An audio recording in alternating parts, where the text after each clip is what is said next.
আমি আমি এখন বানাবো পালং পনির, তাই পালং শাকটাকে হালকা ভাপিয়ে নিয়ে আমি এটা মিক্সিতে পেস্ট করে রেখেছি। পনিরগুলোকে গরম জল দিয়ে ধুয়ে ছোটো ছোটো করে পিস করে রেখেছি। আর এখানে নিয়েছি আদা, টমেটোর, কাঁচা লঙ্কা। আর এখানে দিয়েছি একটু ঘি আর একটু সাদা তেল। এখানে একটু নুন আর গরম জল নিয়েছি, এগুলোকে আমি ভাজতে দিয়ে দিচ্ছি।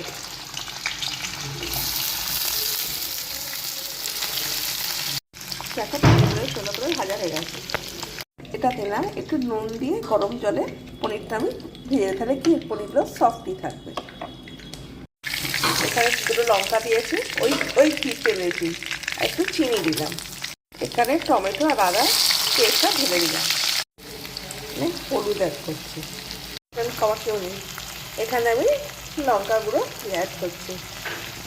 পালং শাকের পরিমাণ অনুযায়ী দেখে এখানে আমি নুন অ্যাড করছি।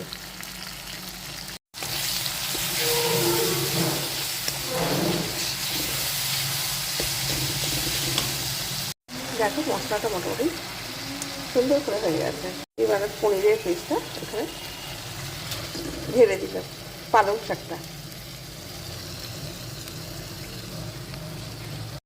পালং শাকের যে জলটা ছিল সেটাও দিয়ে দিলাম।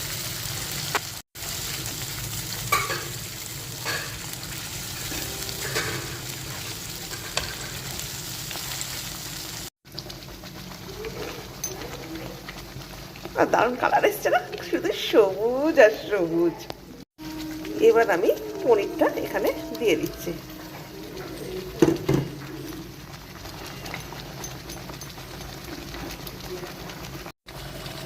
হয়ে গেছে না, দেখো ফটফট করছে, দেখো হয়ে গেছে। এবার অফ করে দাও।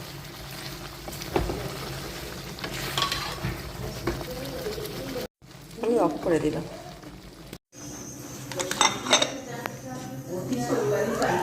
সব শেষে একটু বাটার দিয়ে দাও, দিয়ে ঢাকা দিয়ে দাও। পালং পনির রেডি। কেমন হয়েছে অবশ্যই বলো, দারুণ লাগবে।